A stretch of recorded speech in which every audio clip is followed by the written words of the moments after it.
अलंकापुरी पुण्यभूमी पवित्र, तिथे नांदतो ज्ञान राजा सुपात्र. तया ठविता महापुण्य राशी, नमस्कार माझा सद्गुरु ज्ञानेश्वरासी. नमोऽनंताय शुद्धाय कूटस्थाय आत्मने नमः. प्रेमांबुधिविहाराय ज्ञानराजाय ते नमः. माधुर्यरसकल्लोलां शिवशक्तिस्वरूपिणीम् अमृतानुभवार्थाय वंदे ज्ञानेशनंदिनीम्. ज्ञानदेव गुरु ज्ञानदेव तारू, उतरील पहिलं पारू ज्ञानदेव. ज्ञानदेव माता ज्ञानदेव पिता, तोडील भव व्यथा ज्ञानदेव. ज्ञानदेव माझे सोय रे धाय रे, जीवलग निर्धारे ज्ञानदेव. सेना म्हणे माझा ज्ञानदेव निधान, दाविली निज खूण ज्ञानदेवे. ज्ञानियांचा राजा गुरु महाराव, म्हणती ज्ञानदेव तू माईसे. मज पामरासी काय थोरपण, पायीची वहाण पायी बरी. ब्रह्मदिख जेथे तुम्हा ओळंगणे, इतर तुलने काय पुढे. तुका म्हणे नेणो युक्तीची या खोली, म्हणून ठेविली पायी डोई. म्हणून ठेविली पायी डोई. ज्ञानियांचा राजा गुरु महाराव, म्हणती ज्ञानदेव तू माईसे. काल आपण म्हणजे परवा दिवशी 5 श्लोक पाहिले होते. 6व्यापासून पटकन घेते.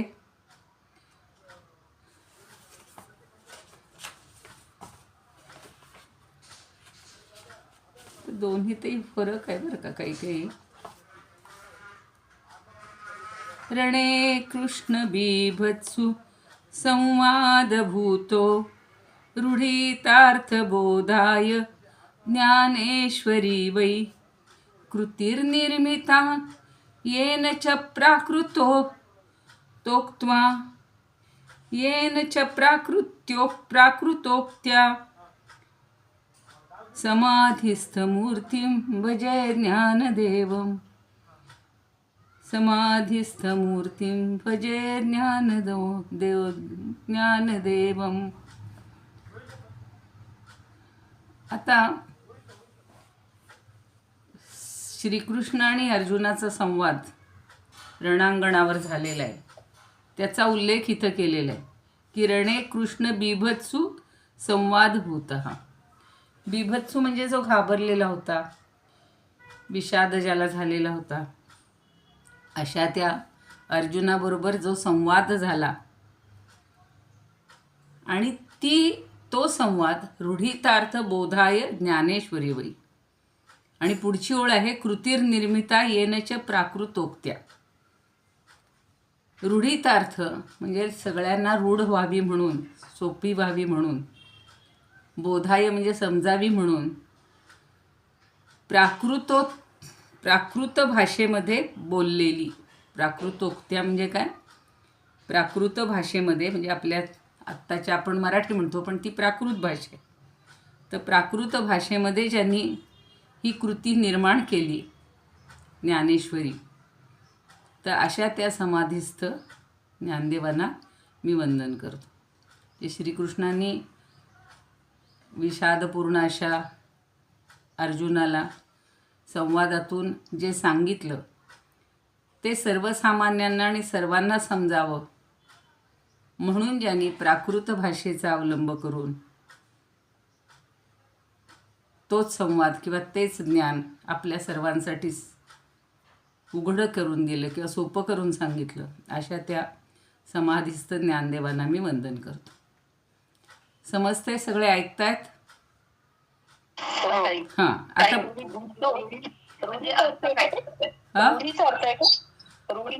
ओवी नाही, ओवी नाही, आपण प्रार्थना त्या दिवशी घेतली ना. नाही, रूढीचा अर्थ आहे का हे? हा, रूढितार्थ. हो, रूढितार्थ. रूढितार्थ. रूढीचा अर्थ आहे. हा, बरोबर. रूढीचा अर्थ लिहिला. रूढितार्थ. ते त्यांचं चुकलंय, त्यांचे प्रिंटिंग मिस्टेक खूप आहेत.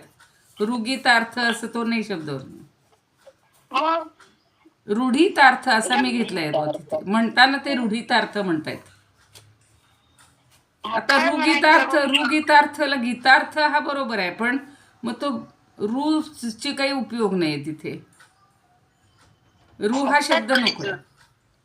गीतार्थ बोधाय ज्ञानेश्वरी वही हे ठीक आहे. ते रूढितार्थ. हा, रूढी म्हणायचं का? रूढी नाही, रुगी तर नकोच आहे म्हणायला. ते म्हणताना जेव्हा तुम्ही आता ऐकाल, मी ते पाठवीन म्हणलं, पुन्हा पाठवता येत नाही मला. असू दे, आपण गीतेचा अर्थ असा घेतला तरी अर्थ चालेल त्याचा, गीतेचा अर्थ.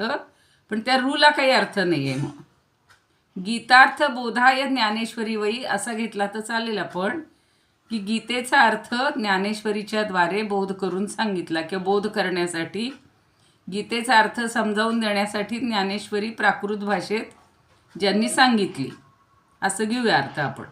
ते रूढी नको, रुगी नको, म्हणजे रू नको आहे तिथे. हां, नाही का? म्हणजे मग गीतार्थ हा शब्द योग्य आहे, तुमचं म्हणणं बरोबर आहे. पण ते म्हणताना रूढितार्थ असं बोलतात त्यांच्या ह्याच्यामध्ये, बोलताना म्हणताना. बरं, आता हा 6वा झाला. तर 7वा बघा. चिराभ्यास संयोग सिद्धेर बलाढ्य बृहद्व्याघ्रशायी महांचांगदेव निरीक्षाग्र कुड्यागतर्वी गतंबित गर्व समाधिस्थ मूर्तिं भजे ज्ञानदेव. चिराभ्यास म्हणजे अधिक काळचा, चिर म्हणजे दीर्घकाळचा, दीर्घकाळचा अर्थात तुम्हाला माहिती आहे 1400 वर्षे त्यांनी हे केलेली होती, तपस्या केलेली होती. दर 100 वर्षांनी पुन्हा ते आपला देह योगाच्या सामर्थ्याने ठेवून लगेच पुन्हा ते आपला देह म्हणजे देहाची हे वाढवत होते. तर चिराभ्यास म्हणजे खूप काळचा अभ्यास. संयोग सिद्धे हे बलाढ्य. संयोग म्हणजे योगाच्या द्वारे, सिद्धे हे म्हणजे सिद्धी प्राप्त करून, बलाढ्य म्हणजे जो मोठा झालेला होता. कोण? बृहद्व्याघ्रशायी महान चांग देव. हा बृहत म्हणजे अत्यंत मोठा, ते सगळं मोठंच होतं त्यांचं. वाघावर बसायचं तोही काही लहानसान नव्हता, मोठ्या वाघावर. शाई म्हणजे बसणारा घ्यायचे, झोपणं. शाईचा अर्थ खरं झोपणं होतो, पण त्या व्याघ्रावर बसलेला होता किंवा त्याच्यावर बसून आलेला होता. पुन्हा महान शब्द वापरलेला, साधा सुद्धा नव्हता, तो मोठा होता. महान चांगदेव. हा त्यांनी काय केलं? निरीक्षाग्र कुड्यागत वीत गर्व. निरीक्ष म्हणजे पाहून, कुड्यागत, कुडी म्हणजे आपण देह म्हणतो तो, वीर्य गर्व. आता याच्यावरची काल बघा एक मेसेज पाठवलेला आहे मी, की ज्यांचे प्राण निघून गेलेले आहेत, म्हणजे जे मृत झालेले आहेत, अशांना तो पुन्हा जिवंत करायचा, अशी त्याला एक सिद्धी प्राप्त झालेली होती. पण तोही गर्व त्या मुक्ताबाईंनी त्याचा घालवलेला आहे. त्याची समाधी उतरायच्या आतच जेवढे तिथं कोणी मरण पावलेले लोक होते, त्यांना केवळ तिनं ते मेलेल्या कुत्र्याचं हाड घेऊन सुद्धा त्यांच्यावर काय तिने सिद्धी केली असेल, की तिला जी काही प्राप्त असेल मंत्रसिद्धी, त्याच्यावर ते सगळे जिवंत झालेले होते. म्हणजे निरीक्ष म्हणजे निरीक्षण करून, अग्र कुड्यागत वीत गर्व हा, आणि त्याचा गर्व हा नष्ट केलेला आहे. प्रत्येकाच्या देहामध्ये त्यांनी जो पुन्हा निर्मिती किंवा पुन्हा जन्म देण्याचा किंवा पुन्हा जिवंत करण्याचा होता, तोही ज्याचा गर्व घालवलेला आहे. अर्थात ज्ञानदेवांची ती बहीण आहे. ज्ञानदेवांनी मुख्य म्हणजे त्यांचं निरसन केलंच ना. बसलेल्या भिंतीवर बसून आलेले आहेत. निर्जीव भिंत, निर्जीव आपल्या दृष्टीनं निर्जीव आहे, पण त्यांच्या दृष्टीनं त्याच्यामध्ये पण परमात्म रूप आहे. जे दोघांचाही संदर्भ इथं घेतला तर चालेल, कारण आपल्याला ज्ञानदेवांचंच वर्णन आहे. आणि ज्याचा गर्व हरण केलेला आहे अशा समाधीस्थ असलेल्या ज्ञानदेवांना मी भजतो किंवा मी त्यांचं वंदन करतो. आता पुढचं आहे नामदेवाच्या जीवनातला शेवटचं. क्वचित तीर्थयात्रा मिषेणे ती नीत्वा स्वयं वेद्य तत्त्वं जानासि विष्णोः यतः प्रेषितः खेचरन्या नामदेव समाधीस्थमूर्तीं भजे ज्ञानदेवम. क्वचित म्हणजे एकदा, आपण मराठीत म्हणतो क्वचित असं घडेल, म्हणजेच एकदा, कधीतरी. यात्रा निमेषण, यात्रेच्या निमित्तानं. नीत्वा म्हणजे नेऊन. जी संपूर्ण भारतभर यात्रा पदयात्रा केलेली आहे त्यावेळेला नामदेव सगळेच संत त्यांच्याबरोबर होते. आणि स्वसंवेद्य तत्त्वं जानासि विष्णोः. तो बिचारा स्वतःच्या ठिकाणी असणारं विष्णूचं तत्त्व म्हणजेच परमब्रह्माचं तत्त्व हे जाणत नव्हता, म्हणून तो त्याला म्हणतो की न जानासि विष्णोः. स्वतःच्या ठिकाणी असणारं, संवेद्य असणारं असं जे विष्णूचं परमतत्त्व आहे ते तो जाणत नव्हता, म्हणजे तू जाणत नव्हतास. म्हणून काय केलं, यतः म्हणजे कारण किंवा म्हणून, खेचरः नामदेवः प्रेषितः. खेचरम खेचरः नाही, नामदेवः खेचरम प्रेषितः. विसोबा खेचर ज्यांनी ज्ञानदेवाने एवढा त्रास दिलेला होता ते त्याला गुरु करण्यासाठी त्याला पाठवलेलं आहे, गुरु म्हणून त्यांच्याकडं पाठवलेलं आहे. आणि मग नामदेवाचा जो भ्रम होता की फक्त विठ्ठल माझा एकमेव परमात्मा आहे, माझा देव आहे, तो माझं सगळं ऐकतो, मी जेवायला बोलवल्यावर येतो, असं त्याला थोडासा अहम झालेला होता. आणि शिवतत्व तो जाणत नव्हता. जसं परवा मी सांगितलं होतं मागच्या ह्याच्यामध्ये, आपले जे नरहरी सोनार तेही शिवभक्त होते, तसंच नामदेवालाही नक्की विठ्ठलच फक्त त्याला प्रिय होता. आणि म्हणून विसोबा खेचरांकडे जेव्हा तो शोधत गेला, स्वतः विठ्ठलांनी त्यांना सांगितलं होतं की तू आता गुरु करायला पाहिजेस. आणि म्हणून तो जेव्हा गेला गुरूंच्या शोधात, तेव्हा हे विसोबा बरोबर त्या शंकराच्या पिंडीवर पाय ठेवून असे आडवे झोपलेले होते, वृद्ध झालेले आहेत असं समजू आपण. आणि मग तो म्हणतो की काय हे म्हातार बाबा असे, त्यांना काहीच नाही, देवावर पाय ठेवून झोपलेले आहेत. म्हणतात अहो पाय काढा. तर म्हणतो मला नाही रे, पाय बाजूला करता येत नाही रे, म्हणून तू तो बाजूला कर. आणि बाजूला कर म्हटल्यानंतर त्यांनी तो पाय बाजूला केला, तर तिथेही पिंड निर्माण झाली. असे सगळीकडे फिरवत सगळीकडे ती पायाच्या खाली पिंड दिसल्यानंतर त्याचा जो गर्भ होता तो नष्ट झाला, किंवा त्याचं जे अज्ञान होतं ते नष्ट झालं. म्हणून खेचरम नामदेवः प्रेषितः, म्हणून त्या नामदेवाला खेचराकडे पाठवलं आणि त्याचं जे अज्ञान होतं ते दूर केलेलं आहे. अशा ज्ञानदेवांना मी वंदन करतो. असे सगळे श्लोक आता आपले झाले. तर प्रत्यक्ष म्हणताना तुम्हाला शक्यतो, नाही तर म्यूट होऊनच म्हणत राहा. आणि मग ज्या दिवशी तुम्हाला आता सगळ्यांना उच्चार जमत आहेत अशा वेळेला पाठीमागून म्हणूया. काही पहिल्या ह्याचा अर्थ सांगता परत जरा. कुठला? तीर्थयात्रा मिषेणेती नीत्वा म्हणजे काय सांगितलं? मिषेण म्हणजे निमित्तानं, क्वचित म्हणजे एकदा, तीर्थयात्रेच्या निमित्तानं नेऊन, त्याला बरोबर नेलेलं आहे यात्रेसाठी. मग सगळे जमले होते ना ते एका ठिकाणी, जेव्हा गोरोबाच्या घरी सगळे तिथं आल्यानंतर सहज मुक्ताबाई म्हणते की कुणाचं हे मडकं पक्का आहे का म्हणून ते थापटीनं ती बघते, आणि नामदेवाचं मडकं हे कच्चं आहे असं तिनं त्या ठिकाणी सिद्ध केलं होतं. मग त्याला फार अपमान म्हटला आणि म्हणून त्याला तिकडं पाठवलं. तर एकदा तीर्थयात्रेच्या निमित्तानं त्याला नेऊन त्याला सांगितलं की तू स्वतःच्या ठिकाणी असलेलं तत्त्व जाणत नाहीस, विष्णूचं तत्त्व जाणत नाही. म्हणून ज्याला खेचर म्हणजे विसोबा खेचर नावाच्या गुरूंकडं नामदेवाला पाठवलं, अशा त्या ज्ञानदेवांना मी वंदन प्रेषित म्हणजे काय? प्रेषित म्हणजे पाठवलं. बर, धन्यवाद ताई. आता कळलं असेल. अजूनही काही शंका असेल तर पुन्हा विचारू. आता आपल्याला 25वी ओवी घ्यायची होती ना. मग तुम्ही बोलणार आहे का एखाद्या ओवीवर? सांगा सुमिता ताई. सांगते ताई. हां सांगा. प्रकरण पहिलं शिवशक्ती समावेशन मधलं ओवी 56. हां 56 सांगू? हो सांगा ना. हा. चांदाची या दोंदावरी होत चांदणी या ती भिकुरी काही उणे दिवरी गिव सोपा भिकू. चांदाची या दोंदावरी होत चांदणी या ती भिकुरी काही उणे दिवरी गिव सोपा भिकू. पौर्णिमेच्या रात्री चंद्राचे चांदणे सगळीकडे शांतपणे पाजरत असते. त्याच्या पोटावर सुद्धा म्हणजे चंद्राच्या, म्हणून चंद्राचा प्रकाश काही कमी होत नाहीये. सगळीकडे पसरला तरी चंद्राचा प्रकाश काही कमी होत नाही.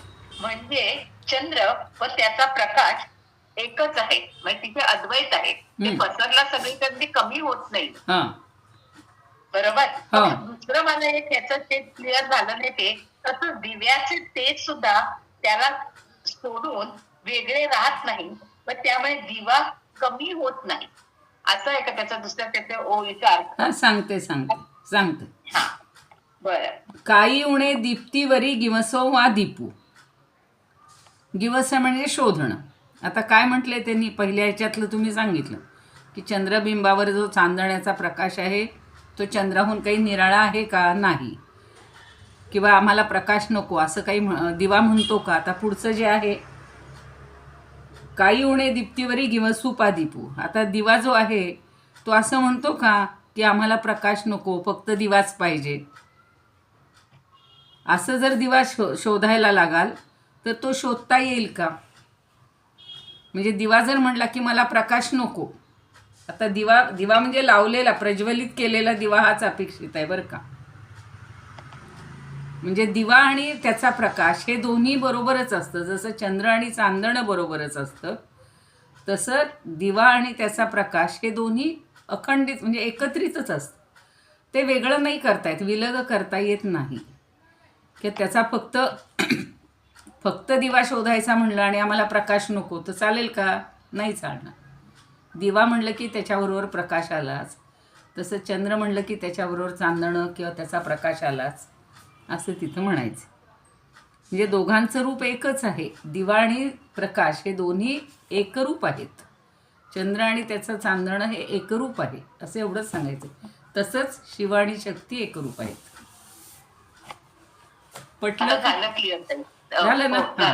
ठीक आहे.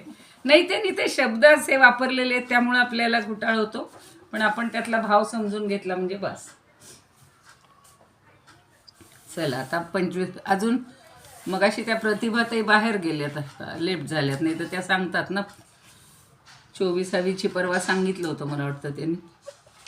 ठीक आहे, आता कुणाला बोलायचं असेल तर बोला, नाही तर मी 25वी ओवी घेते आता.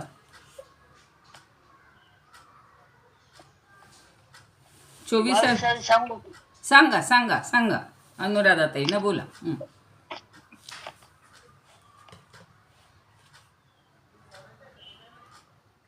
फळ विवणी फुल सुके फळ नाशे रस पाके तोही रस उपके तृप्ती जाणी.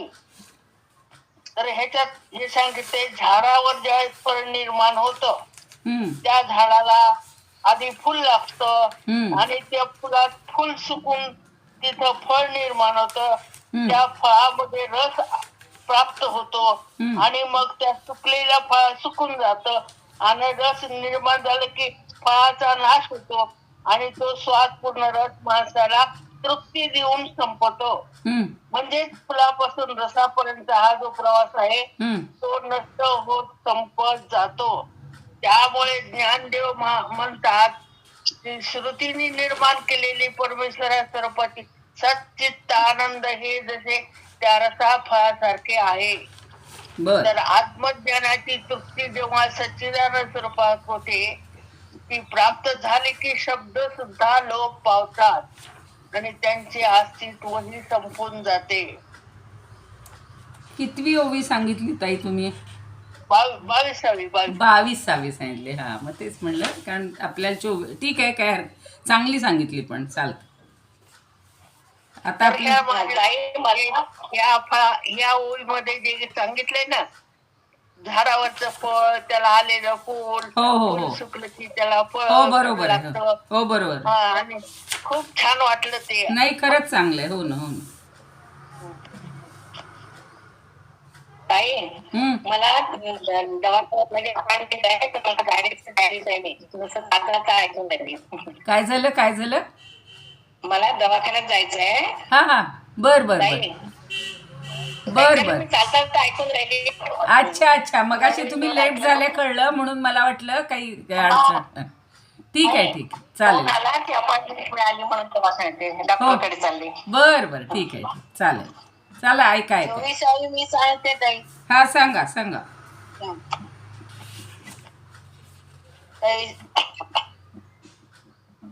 तैसे असणे आणि नसणे नाही. जैसे तेज हे आहे ते अंधार किरण नव्हे, मा तेज तरी होय तेजासी काही. हा जे तेज आहे ते अंधार तर नाहीच, मग तेजाला ते तेज आहे असे तरी कसे म्हणावे. बरोबर. म्हणजे तेज हे तेजच असणार आहे. छान सांगितलं, चांगलं सांगितलं. त्या ठिकाणी अंधार नसणारच आहे. आता आपल्याला ज्ञानाची चर्चा चाललेली आहे, म्हणून त्याच्याशी आता जोडायचं आहे. पुढची ओवी आपण 25वी घेणार आहोत. म्हणजे आतापर्यंत उदाहरणं सांगितली. हो, ज्ञानच आहे तिथं. हा, अगदी बरोबर बोलल्या, अगदी बरोबर. तेच सांगायचंय आता. पुढच्या ओवीत पुन्हा तेच पटवून देत आहे. बघा, आता मागच्या वेळेला मी सांगितलं होतं ते 24चं सगळं, आणि आता ताईंनी पण थोडक्यात समजावून दिलेलं आहे की तेज आहे त्या तेजाला अंधार म्हणणं योग्य आहे का? नाही, तो अंधार मुळीच नाही. मा तेज तरी होय तेजासी काही, किंवा त्या तेजाला असं काही म्हणणं घडेल का? जे तेज आहे त्याला तेजच म्हटलं पाहिजे, बाकी दुसरं काही म्हणणं योग्य नाही. तसं ज्ञान जे आहे. आता पुढची ओवी बघा. आता ही जी ओवी आहे मगाची 24वी, त्या दिवशी मी सांगितलं होतं की त्याचा अर्धा भाग, जैसे तेज जे आहे ते अंधारे किरण होय, मा तेज तरी होय तेजासी काही. तो ओवीचा पहिला भाग जो आहे तो सिद्धांताशी मिळवतात, आणि उत्तरार्ध जो आहे तो आता वेगवेगळे जे तत्त्वज्ञानाचे पंथ आहेत त्यापैकी बौद्धांचा जो शून्यवाद आहे, मा तेज तरी होय तेजासी काही. म्हणजे तिथं प्रश्न विचारला आहे की तेज आहे त्या तेजाला म्हणणं तरी घडेल का, किंवा काही म्हणता येईल का? म्हणजे जिथं काहीच नाही, त्यांच्या दृष्टीनं सगळं शून्य. आता पुढच्या ओवीत आपण ते पाहणार आहोत, ती बघूया, म्हणजे मग हिचं थोडंसं स्पष्टीकरण अधिक होईल. तैसे असणे आणि नसणे, तैसे असणे आणि नसणे, हे नाही जया होणे, हे नाही जया होणे. आता मिथ्या ऐसे येणे बोले गमे, आता मिथ्या ऐसे येणे बोले गमे. आता गमे हा शब्द मागच्या वेळेला बघा एका मी अलंकाराचं सगळं सांगितलं होतं. तर जणू गमे भासे वाटे असा उत्प्रेक्ष अलंकार असतो, त्यातला गमे शब्द इथं ज्ञानदेवांनी वापरले. गमे म्हणजे वाटणे. तैसे असणे आणि नसणे, त्या दिव्यासारखं, किंवा ज्योत आणि अंधार, किंवा तेज आणि अंधार. तसं असणे आणि नसणे दोन्हीपैकी एकच असेल की नाही. समजा आपण आत्ता भुकेलेले आहोत, तर आपण म्हणू मी भुकेलेली आहे. मग त्याच वेळेला माझं पोट भरलेलं आहे, आता मी जेवणार नाही हे म्हणणं किती चुकीचं ठरेल. तसं इथे तेज आहे, तेजाच्या ठिकाणी तेजच आहे, तिथे अंधार आहे हे म्हणणंच योग्य नाही, म्हणजे म्हणणं शक्यच नाही, अयोग्य आहे. तसं आता तैसे असणे आणि नसणे, एक तर त्या परमात्म्याचं किंवा परमात्मरूप जे आहे ते असणे म्हणजे आहे, त्याला नसणे हे लावणंच योग्य नाही. म्हणजे नसणं म्हणजे नाही, म्हणून पुढच्या ओळीत म्हणले हे नाही जया होणे, म्हणजे ते नाही असं होणं, म्हणजे नाही असं असणं. आता मिथ्या ऐसे येणे बोले गमे. आणि पुन्हा दुसऱ्या वर्षाच्या मगाच्या ओवीमध्ये होतं मा तेज तरी होये तेजासी काही. तर पुन्हा जी शंका विचारलेली आहे की आता मिथ्या ऐसे येणे बोले गमे. मिथ्या म्हणजे खोटं किंवा नश्वर. तर तेजाला तेज असण्याचं काय सोयर आहे किंवा त्याला कसं म्हणायचं.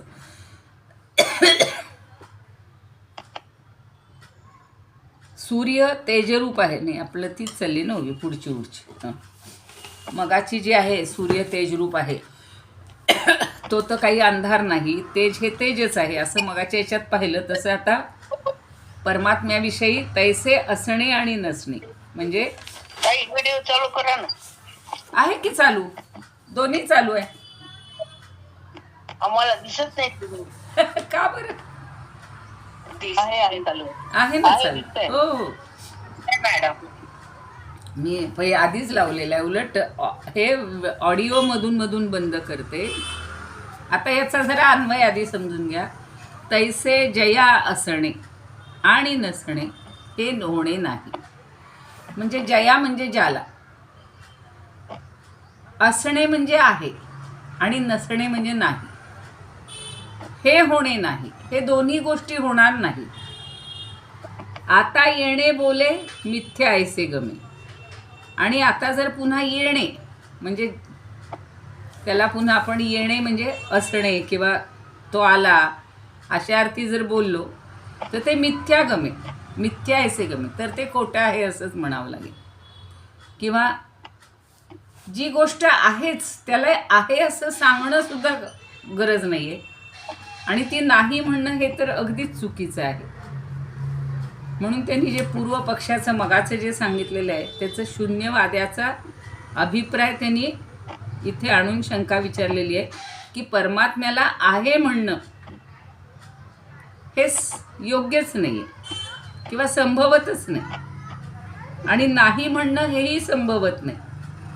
म्हणजे या दोन्ही गोष्टी जर असं बोलायला लागलो तर त्या मिथ्या म्हणजे शून्य आहे, ते खोटं आहे असं सिद्ध होतं. एखादा म्हणेल नाहीच आहे तर तेही चुकीचं आहे आणि आहे हे सांगणं सुद्धा चुकीचं आहे. कारण जी गोष्ट आहेच ती पुन्हा त्याच्याकडे बोट दाखवून हे आहे असं म्हणणं हेही त्यांचं म्हणणं आहे इथं नाही. म्हणजे तसं म्हणणं योग्य नाही. म्हणजे असणे आणि नसणे एकाच वेळेला दोन्ही गोष्टी असणार नाहीत एवढं फक्त लक्षात ठेवा. कारण त्यांची जरा भाषा अशी गोंधळातली आहे. म्हणजे आहेच. आपण काय म्हणू, आहे एकदा आहे तरी म्हणा नाही तर नाही तरी म्हणा, पण आहे म्हणल्यानंतर नसणे येईल कसं तिथे. आता मगाशी तुम्ही जर आत्ता याच्यात ऐकलं असेल दासबोधामध्ये तर मला जे जाणवलंय ते मी सांगते इथे. असणे आणि नसणे मुळात परमात्म तत्व आहे, पण आपण नसणे का म्हणतो, तो आपल्याला दिसलेला नाही म्हणून. आपल्याला दिसतंय काय, जग दिसतंय. त्यामुळं परमात्म्याच्या ठिकाणी दोन्ही गोष्टी असणार नाहीत. तो आहे म्हणजे आहे, असणे म्हणजे आहेच. नसणे म्हणाल तर ते चुकीचं ठरेल. पण तो नसणे हे कधी होतंय आपल्याला समजत नाही तोपर्यंत, आणि समजल्यानंतर त्याचं असणं हे आपल्याला कळेल. म्हणजे जेव्हा आपल्याला अनुभव येईल या जगताचा, म्हणजे मायेचा निराश होईल, त्यावेळेला आपल्याला परमात्मा आहे किंवा त्याचं असणं हे आपल्याला जाणवेल. पण ते दिसत नाही म्हणून सगळी जी षडदर्शनं आहेत त्यांनी वेगवेगळ्या पद्धतीनं त्याचं सांगितलेलं. आपण फार खोलात नको जायला, त्याच्यावर पुन्हा खंदारकर महाराज सांगणार आहेत, ते आपण थोडंसं समजून घेऊया.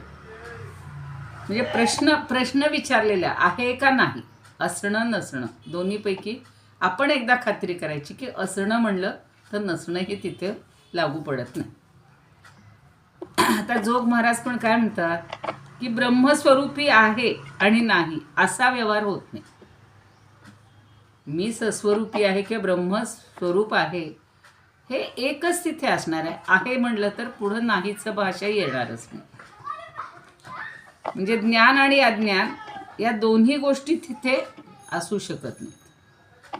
परब्रह्माचं ज्ञान असेल तिथं अज्ञान म्हणता येणार नाही, त्याला अज्ञान असं म्हणता येणार नाही. कारण ब्रह्म जे आहे त्याला कुठलाही धर्म नाही आहे, धर्मातीत आहे. म्हणजे आपण जे हल्ली धर्मनिरपेक्ष तो शब्द नाही घ्यायचा, पण इथे त्याला कुठलाही धर्म लागू पडत नाही. म्हणून ज्ञानदेव आपल्याला सिद्ध करून काय सांगतात की ब्रह्म हे सर्व धर्म शून्य आहे. जे लोक शंका घेत आहेत त्यांना सांगतायत, आणि ते सिद्ध करण्यासाठी ब्रह्म हे आहे किंवा ती वस्तू नाही असं आपल्याला जे वाटतं हे चुकीचं आहे. आता गुलाबराव महाराजही तेच म्हणतात की त्याप्रमाणे आहे किंवा नाही हे दोन्ही बोल तिथं लागू पडत नाहीत. दोन्हीपैकी एक असेल ना. हो, मगाशी मी आता जसं उदाहरण दिलं की मी भुकेलेली आहे तर तेवढंच होईल, नाही माझं पोट भरलेलं आहे, असं दोन गोष्टी कशा असू शकतील? नाही असू शकणार. तसं एखाद्यानं समजा एखादी व्यक्ती इथं झाड उभं आहे, मगाशी त्यांनी ती झाडाची उदाहरणं सारखी घेतली की झाड आहे म्हणजे झाड आहेच ना.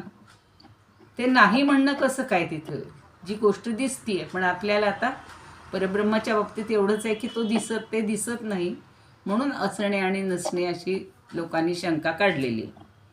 तर असं वाटणं योग्य नाही. ज्ञानेश्वरीच्या मला ओव्या बघते जमल्या तर एका 13व्या अध्यायात त्यांनी म्हटलेलं आहे बघा, ज्ञानदेवांनी, की आत्मवस्तूविषयी तिथेही बोललेले आहेत. म्हणून नाथी हे बोली जे देखोनी मुकी झाली. म्हणजे नाथी म्हणजे नसणं. ही जी बोली आहे किंवा हे जे बोलणं आहे, जे देखोनी मुकी झाली, जेव्हा त्या परब्रह्माचा अनुभव येईल. किती छान सांगितलं एका शब्दात. काय म्हटलं मी आता? जे देखोनी मुकी झाली. मग ती जी आपली बोली आहे, आपले जे शब्द आहेत, आपली जी वाचा आहे, वाचारंभण आपण ते पाहिलेलं आहे. चारी वाणींचा काही तिथे उपयोग नाही आहे.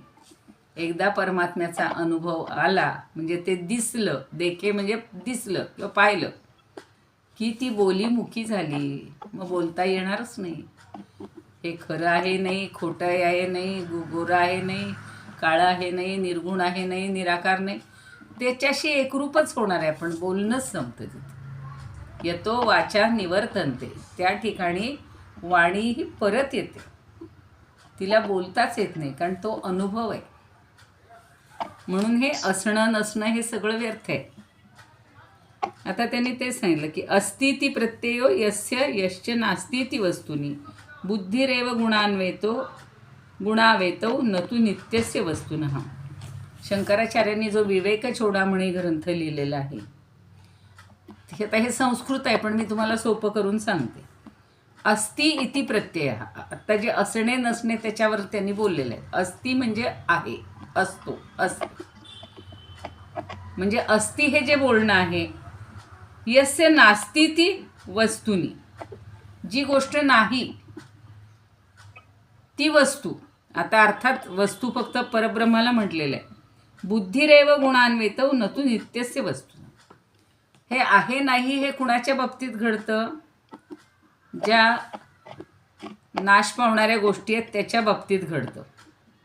नित्य वस्तूच्या बाबतीत हा पर्याय असणारच नाही.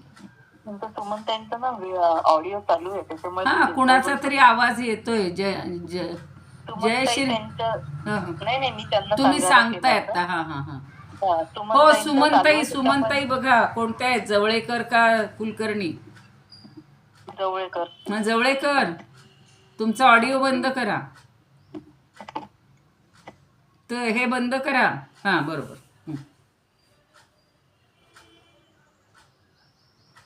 म्हणजे आहे आणि नाही हे आपल्या बुद्धीनं कल्पलेलं आहे. ते कल्पित वस्तूंनाच धरून असतात किंवा लागू पडतात. नित्य अविनाशी ज्ञानस्वरूप अशा आत्म्याच्या ठिकाणी आहे किंवा नाही हे प्रत्यय किंवा हा व्यवहार योग्य नाही, एवढंच लक्षात ठेवा. आता आपण हे बघूया. गिरवाणमध्ये. तद्वत अस्तित्व नास्तित्वे निवर्ते ते उभे यतः अर्थादागतमेवास्य मिथ्यात्वं वस्तुतः स्वयं. तद्वत म्हणजे त्याप्रमाणे. अस्तित्व आणि नास्तित्व दोन्ही गोष्टी असतील का हो? अस्तित्व आहे तिथं नास्तित्व नसणार. तर निवर्तते म्हणजे ते परत जातं. उभे येतं, हा दोन्ही गोष्टी परत जातात. अर्थात आगम एवास्य, जे आहे त्याला जी वस्तू, ज्या मिथ्या वस्तू आहेत, मिथ्या आहेत त्याच्या बाबतीत हे घडू शकतं. आणि वस्तू म्हणजे या परमात्म्याच्या बाबतीत ते स्वयं आहेच, तर त्याच्या बाबतीत असं आहे नाही असा काय म्हणू आपण, पर्याय किंवा ज्याला विकल्प असा मनात येऊ देऊ नका. आता अभंगामध्ये खूप सोपं करून सांगितले बघा. तैसे आहे नाही, बघा, तैसे आहे नाही दोन्ही हे बोल, दोन्हीही हे बोल स्वभाव ताफोल होती जेथे. एवढी अभंग ओवी ऐकली ना, अभंग ऐकला ना तरी बस आपलं सगळं समजून जाईल. ऐसी विलक्षण वस्तूजी चितगण मिथ्याचं म्हणून वाटे कोणा, मिथ्याचं म्हणून वाटे कोणा. आत्तासुद्धा ही व्यक्ती म्हणजे वस्तू जी आहे, परमात्मा वस्तू जी आहे, ही विलक्षण आहे, इतरांपेक्षा वेगळी आहे. ती चित म्हणजे चैतन्याने युक्त आहे, चितघन आहे. पण तिला सगळे जे अज्ञानी लोक आहेत किंवा वेगवेगळ्या पंथातले लोक आहेत, वेगवेगळ्या शास्त्रातले दर्शनातले लोक आहेत, ते त्याला मिथ्याच म्हणतात. आता लहान मुलांना सुद्धा बघा आपण खूप गोष्टी शिकवतो, ते बिचारे लहान असतात, त्यामुळे ते म्हणतात असं नाहीच, असूच शकणार नाही. मग तो नाही का, काही जण म्हणतात ना, बाप दाखव नाही ते श्राद्ध कर, तसं देव दाखवा आम्हाला, तुमचा कुठं आहे परमात्मा तो दाखवा, तर आम्ही तो मान्य करू. कारण तो बिचारा लहान असतो, लहान मुलांना आपण इतकं नाही समजावून शकू. पण अज्ञानी लोकांना वयाने मोठे असले तरी सुद्धा काय सांगणार, त्याचा अनुभव घ्या, अनुभव घेतल्यावर कळणार आहे. आणि प्रत्येकामध्ये त्याचा अनुभव येतो, हा अनुभव घेतल्याशिवाय कुणालाच त्याचं ज्ञान होणार नाही. आता खंदारकर महाराज मात्र त्याचं जरा जास्त विवेचन करतात. आज ही एकच ओवी आपल्याला पुरणार आहे की पहिलं चरण जे आहे काय सांगितलं, असणे नसणे. असणे आणि नसणे तैसे हे नाही तया होणे. त्या प्रत्येक चरणावर त्यांनी छान भाष्य केलेलं आहे की ज्ञानाचं असणं, एक भाग काय आहे, ज्ञानाचं असणं. त्याच्यात दुसरा भाग काय सांगितला, ज्ञानाचं नसणं म्हणजे ज्ञानाचं होणं नाही. आणि तिसरा सांगितलं ज्ञानाचं नसणं नाही म्हणजे ज्ञानाचं नसणं नाही, ज्ञानाचं होणं नाही आणि ज्ञानाचं असणं, हे तीन गोष्टी आहेत त्याच्यात. आता ज्ञानाच्या ठिकाणी सांगू का नको हे एवढं खोलात जाऊन, कारण तुम्हाला नाही तर जास्त जम्बलिंग होईल. न्यायदर्शन जे आहे त्यांनी एक सत्ता हा पदार्थ मानलेला आहे किंवा सत्ता ही जाती मानलेली, आणि म्हणून त्यांच्या मतानं ज्ञान अनेक आहेत. मग त्या सगळ्यावर सत्ता ही जाती मानलेली आहे. पण ज्ञानेश्वर महाराज म्हणतात की ज्ञानाच्या ठिकाणी असणं म्हणजे सत्ता नावाची जाती राहत नाही. जाती हा शब्द ज्याला असणं किंवा आपण जे म्हणतो ना की बघा आता इतक्या बाकीच्या ह्याच्यामध्ये सुद्धा सगळे विविध त्याच्यामध्ये प्रकार म्हणू आपण, हे या जातीचं आहे, ते त्या जातीचं आहे. पण सत्ता म्हणजे अस्तित्व हे ज्ञानाच्या ठिकाणी नाहीच आहे, ते आहेच आहे. म्हणजे आज मी आहे, उद्या नसणार आहे किंवा काल नव्हते, उपस्थित नव्हते, हे आपल्या बाबतीत असतं. पण त्या ज्ञानाच्या बाबतीत तसं नाही आहे. कारण ब्रह्मज्ञान किंवा ब्रह्मस्वरूप हे अद्वितीय आहे, त्याच्यासारखं दुसरं काहीही नाही. त्यामुळं त्या ठिकाणी नानात्व नाही. नानात्व म्हणजे अनेक गोष्टी. आपण बाजारात गेलो भाज्यासुद्धा किती प्रकार असतात, किती ते विक्रेते असतात, खेड्यातले असतात, शेतकरी असतात, व्यापारी असतात. मग आपला एक विश्वास असतो की हा खेड्यातनं आणतो, ताजी भाजी आणतो. म्हणजेच तिथं त्या प्रत्येक वस्तूच्या ठिकाणी नानात्व असतं. तसं परब्रह्माच्या ठिकाणी नानात्व नाही, एवढं लक्षात ठेवा. आणि हे जे न्याय वगैरे किंवा मीमांसक ही जी तत्त्वज्ञान आहेत ना, त्यांच्या मनात ज्ञानाची उपासना त्यांनी मानलेली आहे. आणि त्यांच्या मताच्या निरासा करता, म्हणजे त्यांनी उपासना मानली म्हणून होणे नाही, ज्ञानाची उत्पत्ती होत नाही. कारण ज्ञान हे सत्य आहे. उत्पन्न कोणतं होतं? जी गोष्ट नाही ती उत्पन्न होते. आपण रोज बघतो. आता हे मगाशी कोणीतरी सांगितलं की किती नवीन शोध लागत आहेत. आपणही मागं पाहिलेलं होतं. पण ज्ञानाला असं निर्माण करावं नाही लागत. ते ऑलरेडी आहेच. जे आहेच त्याला पुन्हा दाखवायचे नाही. आणि असणं नसणं हे त्याला म्हणजे नाहीच आहे. तिथं ते कल्पनाच नाही आहे. आणि मग समजा आपण असं म्हणतो की एका गोष्टीसाठी, एखाद्या गोष्टी निर्मितीसाठी काहीतरी कारण लागतं. कारण आणि हे तुम्ही पाहिलेलं आहे. आता कार्य, या दोन गोष्टी आपण तिकडे ज्ञानेश्वरीतही पाहतो, तुकारामांच्या ह्याच्यातही पाहतो, इथे अनुभवामृतही आणि चांगदेवामध्येही पाहिलेलं होतं. मला घट बनवायचा आहे, तर त्याच्यासाठी माती हे कारण लागतंच. मातीशिवाय घट बनतच नाही. आपल्याला घर बांधायचं आहे, त्यावेळेला ते सिमेंट आणि वाळू लागतेच. त्याशिवाय घर बनूच शकत नाही. पूर्वी मातीची घरं असायची. एखादं म्हणाल आम्ही त्याच्या व्यतिरिक्त घर बनव बाबा. कसं बनवशील? बनव. हल्ली मग त्या विटा पण आहेत, रेडीमेड आहेत. अगदी माती नसली तरी चालेल किंवा सिमेंट वेगळं नसलं तरी चालेल. ते ब्लॉक्स असतात, ते एकावर एक ठेवतात. पण काहीतरी हवं आहे, त्याशिवाय ती वस्तूच बनत नाही. म्हणजे एकासाठी एक, त्याच्यासाठी दुसरं काहीतरी पर्याय निघतात ना हल्ली. मग वाळू नाही तर ती ह्याची निघते बघा, खर काय म्हणतात ती, खडीची बारीक अगदी करतात. पण पर्याय म्हणजे काहीतरी कारण हवंय. हे नाही तर ते नाही तर ते, असं आपल्याला लागतं. आणि मग ती तसं जर नाही मिळालं तर ती वस्तू निर्माण होणारच नाही. पण ज्ञानाच्या बाबतीत तसं नाही. ज्ञानाला काही लागत नाही, पूर्व काही लागत नाही, कारण त्याला कुठलंच नाही. आणि ज्ञान कधी नाही. जसं आपण सशाचं शिंग हे एक नेहमी उदाहरण दिलं जातं, शशशृंग, की सशाचं शिंग हे अत्यंत अभाव आहे, कधीच नाही आहे. ते चुकून झालं निर्माण तर माहिती नाही. आता एखाद्याने काही केलं त्याच्यावर शास्त्रज्ञांनी उपाय, तर म्हणून ते ऐसे गमे वाटते. गमे जे म्हणलं ते ज्ञान हे मिथ्या आहे असं वाटणं सुद्धा चुकीचं आहे. असं वाटणंच चुकीचं. ते सशाच्या शिंगाप्रमाणे नाही आहे.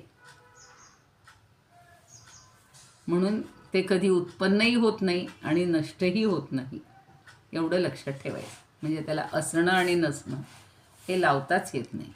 ते मुळात आहेच, फक्त आपल्याला दिसत नाही, जाणवत नाही. म्हणून हे सगळे प्रश्न आणि उपप्रश्न होतात.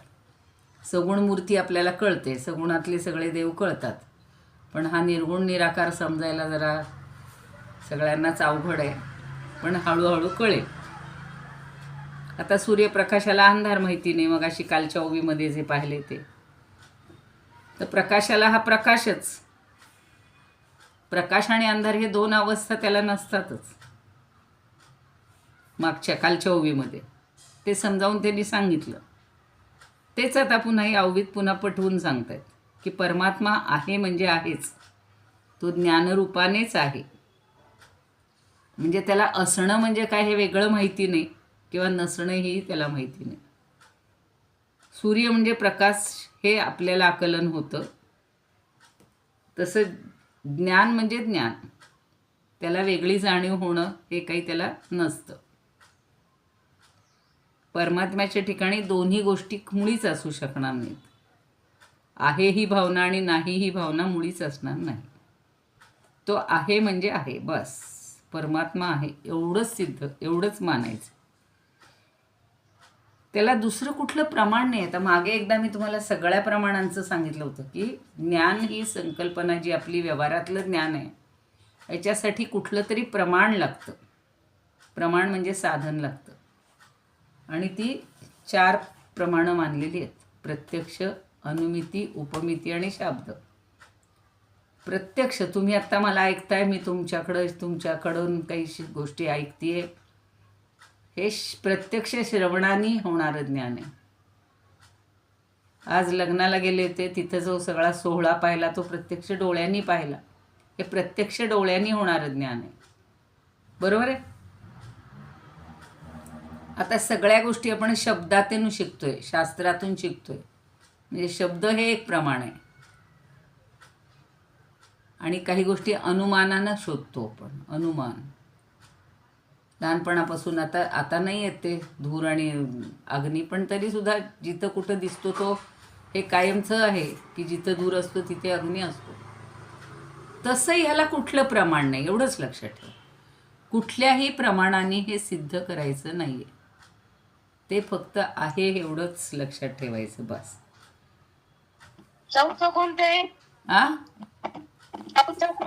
प्रत्यक्ष सांगते. प्रत्यक्ष, अनुमिती, अजून एक उपमिती म्हणून आहे, ते नाही सांगितलं मी. उपमिती म्हणजे सादृश्य ज्ञान.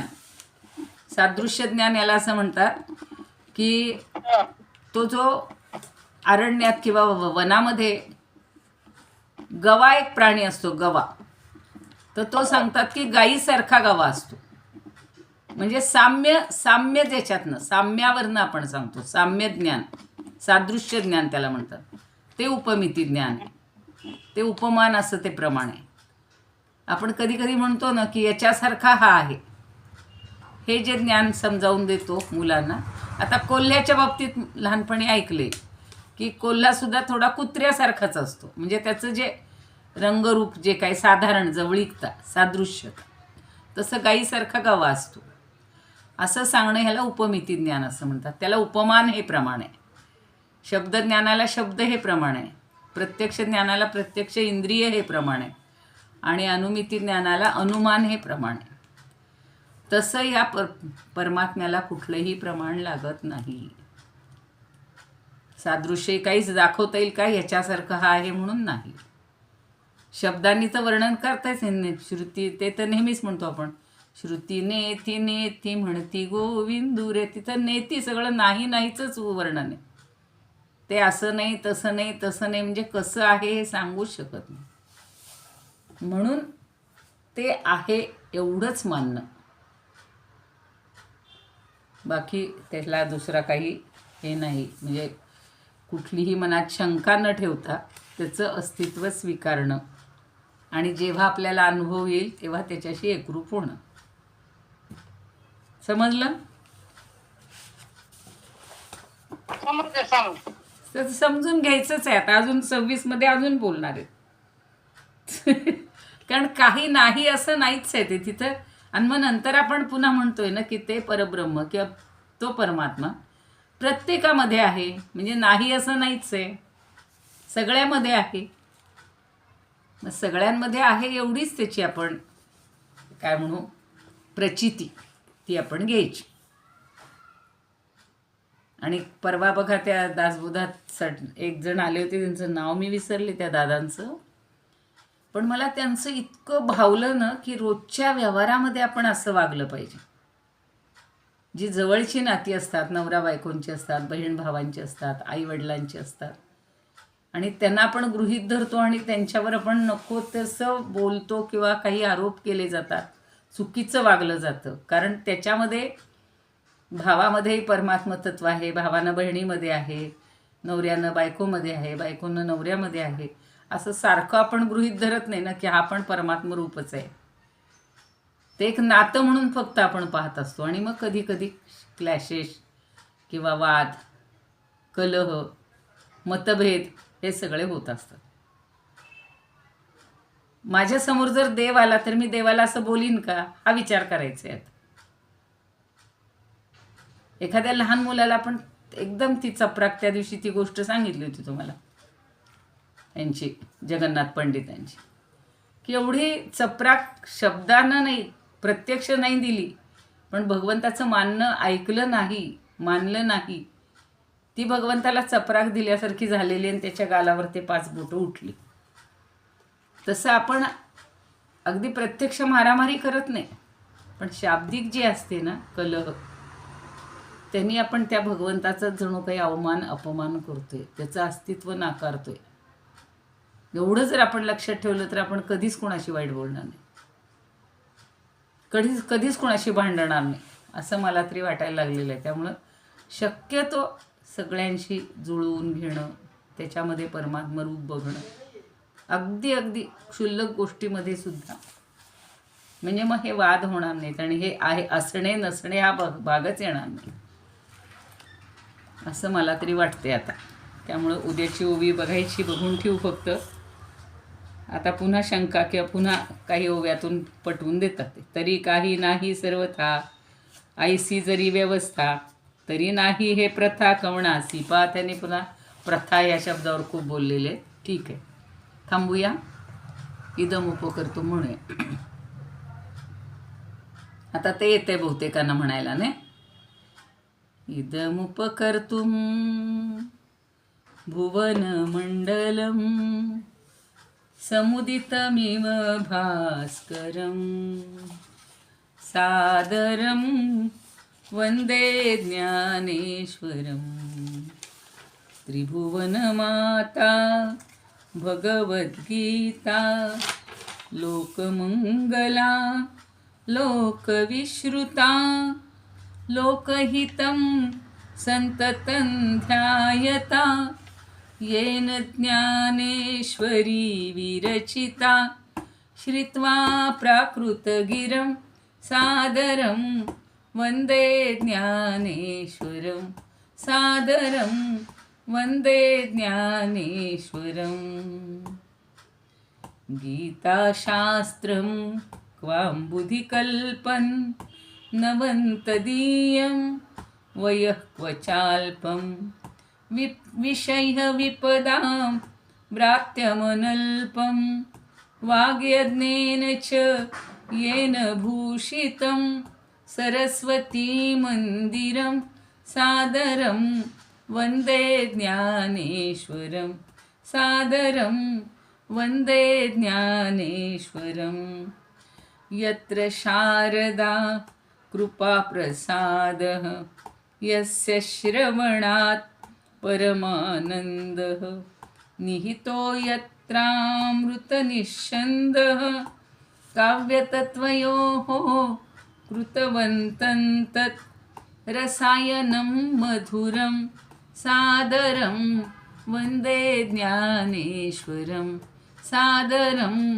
वन्दे ज्ञानेश्वरम् आरती ज्ञानराजा महाकैवल्य तेजा सेविती साधू संत मनुवेधला माझा आरती ज्ञानराजा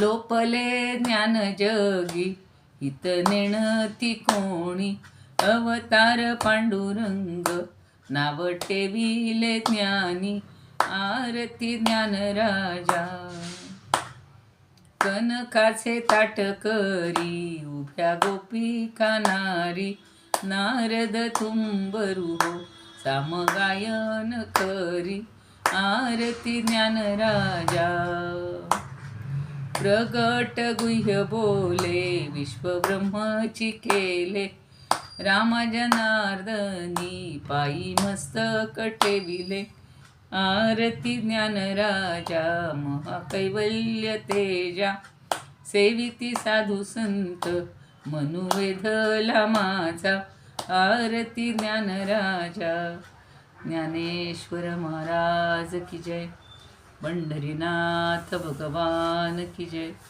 जय तू श्रीकृष्ण जय तू ज्ञानेश्वर सर्वांच्या हृदयस्थ परमात्म्याला आता वंदन करते ज्ञानदेवांना निवृत्तीनाथांना पंढरीनाथांना आपण शेवटी वंदन करूया त्या द्रौपदीच्या बाबतीत असं घडलेलं आहे बरं का प्रसंग महाभारतातलं जर कोणी काय ऐकलं असेल तर ज्या वेळेला तिची निर्भत्सना करत वस्त्र ओढत केस ओढत त्या दुःशासनानं तिला आणलेलं आहे आणि अर्थात तो प्रसंग वेगळा आहे, पण मला आपलं ती नेहमी आठवण येते. आणि ती खाली मान घालून फक्त व्याकुळ होऊन भगवंताची आराधना करत असते, त्याला म्हणजे आतून बोलवत असते की अरे माझी इतकी अवस्था झालेली, तर तू काय येत नाही आहेस, ये लगेच ये. मग तो येईपर्यंत जो मधला काही क्षण गेला असेल, काळ गेला असेल, त्यावेळेला ती समोर बघते आणि सभेमध्ये कोण कोण होतं समोर, तर भीष्म होते, द्रोणाचार्य होते, सगळे मोठे आपले 5 पती बसलेले आहेत, सगळी सभा एवढी मोठी भरलेली आहे. आणि म्हणून तिनं जे प्रश्न विचारलेत आपल्या सगळ्या नवऱ्यांना ते इतके सुंदर आहेत, उद्या सांगेन वाटलं असतं, खूप सुंदर आहेत. आणि ती सगळ्या वृद्धांना फक्त एवढं म्हणते की मी इथं आल्या सभेमध्ये जी गोष्ट करायला हवी होती ती केली नाही, त्याबद्दल मला क्षमा करा. मी प्रथम सर्वांना वंदन करायला पाहिजे होतं. हे ती शेवटी बोलते. तिचं जे सगळं वचन आहे ना ते फार महाभारतातलं इतकं सुंदर आहे. मला ते आवडलेलंच होतं अगदी, की कुणालाही आम्हाला असं स्त्रियांनी सभेमध्ये आणि याच्यामध्ये परिषदेमध्ये आलेलं आवडत नव्हतं. आणि त्या मला आज इथं आणलं गेले, तेही अशा अवस्थेत आणलं गेले. त्यामुळं मी सगळं विसरून गेले, जो उपचार असतो तो. आपण बघा ना, कुठे गेलो की पहिला वंदन करतो, नमस्कार करतो. आपल्याकडं तर पूर्वी पद्धत वाकूनच होती, वाकून शक्यतो अजूनही आपण जिथे मोठे लोक असतील त्यांना वाकून नमस्कार करतो. पण तो जर केला गेला नाही तर त्याच्याबद्दल क्षमा मागायची असते. असा एक आपल्याकडं उपचार आहे. तसं आपलं मला आज पुन्हा त्या प्रार्थने समजावून देण्याच्या नादात विसरून गेलो, तर क्षमस्व. म्हणजे असं आपल्या हातून घडतं कधी कधी. चला थांबूया.